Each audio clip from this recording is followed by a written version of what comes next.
سورۃ الاخلاص جس کے کئی نام ہیں، تقریباً 20، اور یہ سورت 1/3 قرآن کے برابر ہے، یعنی اتنی اہم سورت ہے۔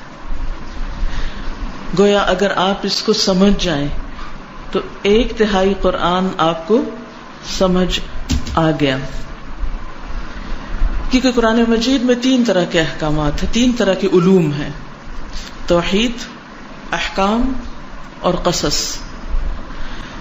یا تو عقیدے کی بات ہے، یا پھر اللہ تعالیٰ کے احکامات ہیں جن پر ہمیں عمل کرنا ہے، یا پھر گزشتہ قوموں اور انبیاء کے واقعات اور قصص ہیں۔ تو اس صورت میں ایمان اور خاص طور پر توحید کی بات ہے، اللہ سبحانہ وتعالی کا تعارف ہے۔ کچھ لوگ نبی صلی اللہ علیہ وسلم کے پاس آئے اور کہنے لگے کہ آپ ہمیں اپنے رب کا نسب بیان کیجیے۔ اس پر اللہ سبحانہ وتعالی نے یہ سورت نازل فرما دی: قل هو اللہ احد اللہ الصمد لم یلد ولم یولد ولم یکن لہ کفوا احد، کہ اللہ سبحانہ وتعالی تو ایک ہے، اللہ بے نیاز ہے، اس نے کسی کو جنم نہیں دیا، نہ وہ کسی سے جنم دیا گیا۔ گویا جس طرح تم اس کو جاننا چاہتے ہو اس کی یہ پہچان نہیں، وہ تو احد ہے، ایک ہے، یکتا ہے، لاثانی ہے، اس جیسا کوئی اور ہے ہی نہیں، اپنی ذات میں، اپنی صفات میں، اپنے ناموں میں، ہر چیز میں کامل، مکمل، پرفیکٹ، ہر عیب سے پاک، ہر شریک سے پاک، ہر مثال سے پاک، بیٹے سے پاک، بیٹیوں سے پاک، بیوی سے پاک، ساتھیوں سے، ہمسر، ہر ایک سے پاک۔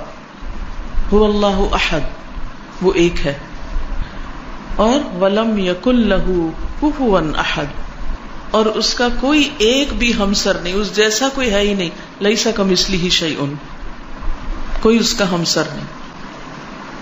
تو یہ اللہ سبحانہ وتعالی کا ایک تعارف ہے۔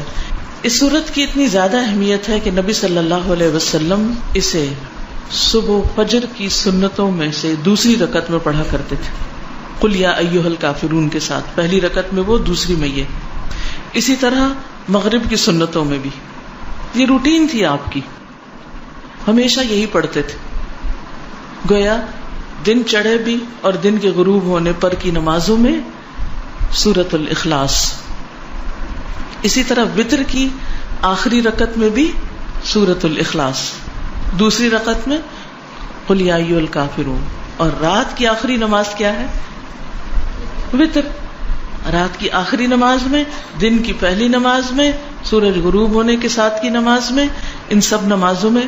بلکہ 2 صحابہ کے بارے میں آتا ہے کہ وہ تو ہر نماز کی ہر رکعت میں سورۃ الاخلاص پڑھتے تھے، ان کو اتنی زیادہ محبت تھی اس سورت کے ساتھ کہ وہ مستقل طور پر اس کو پڑھتے تھے۔ اسی طرح ہم دیکھتے ہیں کہ نبی صلی اللہ علیہ وسلم طواف کی 2 رکعتوں میں بھی اس کو پڑھنے کا حکم دیتے ہیں، آخری رکعت میں۔ پھر ہر نماز کے بعد، یعنی یہ تو تھا نمازوں کے اندر، پھر ہر نماز کے بعد اس کو پڑھنے کی تاکید ہے۔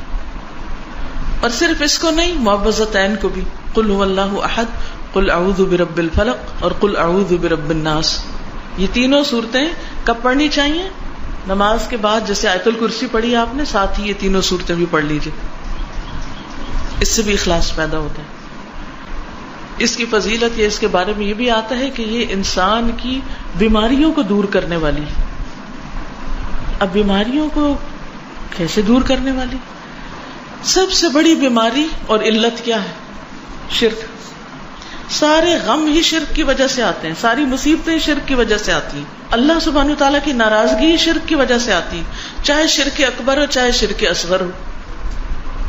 شرک اکبر تو بتوں کو پوجنا، اور شرک اصغر کیا؟ ریاکاری کرنا، دکھاوے کے کام کرنا، اپنے نیک کاموں پہ فخر کرنا، لوگوں کو بتانا کہ میں کیسا کیسا نیک ہوں۔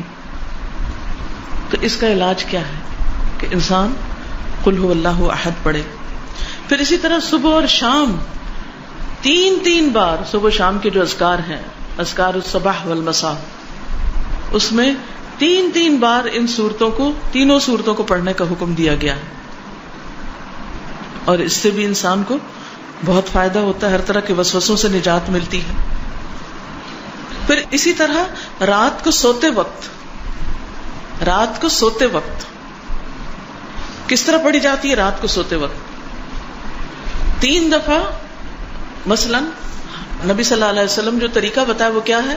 ہتھیلیوں کو جوڑ کر اس میں پڑھا جائے قل هو اللہ احد، قل اعوذ برب الفلق، قل اعوذ برب الناس، یعنی مکمل صورتیں.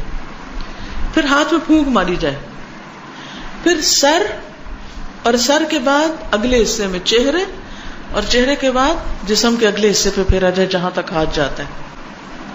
ٹھیک ہے، بازو وغیرہ سب کچھ جہاں جہاں آپ کا ہاتھ جاتا ہے. پھر دوسری بار اسی طرح ہاتھ جوڑ کے قل هو اللہ احد، قل اعوذ برب الفلق، قل اعوذ برب الناس، سر، چہرہ، اگلا حصہ اور پھر پچھلا جہاں تک ہاتھ پہ.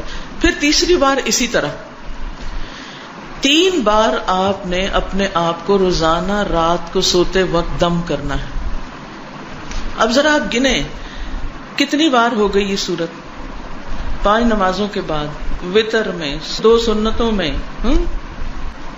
صبح شام کے اذکار میں 3 بار، اور پھر رات کو 3 بار. ہم اس سورت کو سورت الفاتحہ سے بھی زیادہ بار پڑھتے ہیں دن میں. اور اگر کوئی بیمار ہو جائے، خصوصاً کسی کو جن پڑ جائے یا کوئی روحانی بیماری ہو جائے، کوئی جادو ہو، کچھ ہو، تو اس کے لیے جو رقیہ کیا جاتا ہے اس میں بھی ان صورتوں کو پڑھنا لازم ہے، اس میں بھی پڑھیے. اسی طرح کوئی بچہ بیمار ہو جاتا ہے، آپ خود بیمار ہیں، تو آپ دن کے وقت بھی اپنے ہاتھوں پہ پڑھ کے اپنے سارے جسم پہ پھیریے. جو شخص ہر روز رات کو اپنے اوپر یہ دم کرے گا، کیا اسے بیماریوں سے نجات ملے گی یا نہیں؟ ملے گی نا. یقین سے پڑھیں تو بات ہے نا. ڈپریشن سے، وسوسوں سے، غم سے، پریشانیوں سے، تفکرات سے پھر اچھی نیند آئے گی یا نہیں؟ آئے گی نا، کیونکہ آپ نے ان سب چیزوں سے چھٹکارا حاصل کیا. نبی صلی اللہ علیہ وسلم اپنی زندگی کے آخر تک یہ معمول روزانہ کرتے رہے. آخر میں جب آپ بہت بیمار اور لاغر ہو گئے تو حضرت عائشہ نے آپ ہی کے ہاتھوں پہ پڑھ کے آپ کے ہاتھوں کو اس طرح جسم پر جہاں تک وہ جاتے تھے پھیرا، ان کی برکت کی وجہ سے. تو اس سے آپ اندازہ لگا سکتے ہیں کہ اس سورت کی ہماری عملی زندگی میں کتنی زیادہ اہمیت ہے. نہ صرف یہ کہ اس سورت کی بلکہ اگلی 2 سورتوں کی بھی. نبی صلی اللہ علیہ وسلم نے ایک موقع پر ایک لشکر کا امیر کسی کو بنا کر بھیجا، تو وہ ان کو نماز کی امامت بھی کراتا تھا، جماعت کراتا. جب وہ جماعت کراتا تو ہر رکعت کا اختتام قل هو اللہ پہ کرتا، یعنی کچھ اور بھی پڑھتا مگر قل هو اللہ لازمی پڑھتا. اب لوگوں نے اس وقت تو کچھ نہیں کہا، لیکن واپس آ کر نبی صلی اللہ علیہ وسلم سے پوچھا کہ اس نے ایسا کیوں کیا، یہ ایسا کیوں کرتا تھا؟ آپ نے فرمایا اسی سے پوچھو کہ وہ ایسا کیوں کرتا تھا. لوگ اس کے پاس گئے اور انہوں نے کہا کہ تم ایسا کیوں کرتے تھے کہ ہر رکعت جو ہے اس کا اختتام قل هو اللہ پہ کرتے؟ تو اس نے کہا کہ مجھے اس سورت سے محبت ہے، مجھے اس سورت سے محبت ہے، کیونکہ یہ رحمان کی صفت ہے، یہ رحمان کی پہچان ہے، اس میں رحمان کی صفات بیان ہوئی، اس لیے مجھے اس سورت سے محبت ہے. تو مجھے اللہ سے محبت ہے، لہٰذا میں اللہ کی صفات ہر رکعت میں بیان کرتا ہوں. یعنی اس کو یوں لگتا تھا جیسے اللہ سبحانہ وتعالیٰ کی صفت بیان نہ کی تو گویا جیسے نماز مکمل نہ ہوئی. یہ اس کا اپنا اجتہاد تھا، یہ اس کے اپنے جذبات تھے. تو بہرحال آپ صلی اللہ علیہ وسلم نے اس کے لیے پیغام بھیجا کہ تم اسے جا کر خبر دے دو کہ اس بنا پر اللہ سبحانہ وتعالیٰ بھی اس سے محبت رکھتا ہے. گویا جو شخص اس صورت سے محبت رکھتا ہے اللہ سبحانہ وتعالیٰ اس سے محبت رکھتا ہے.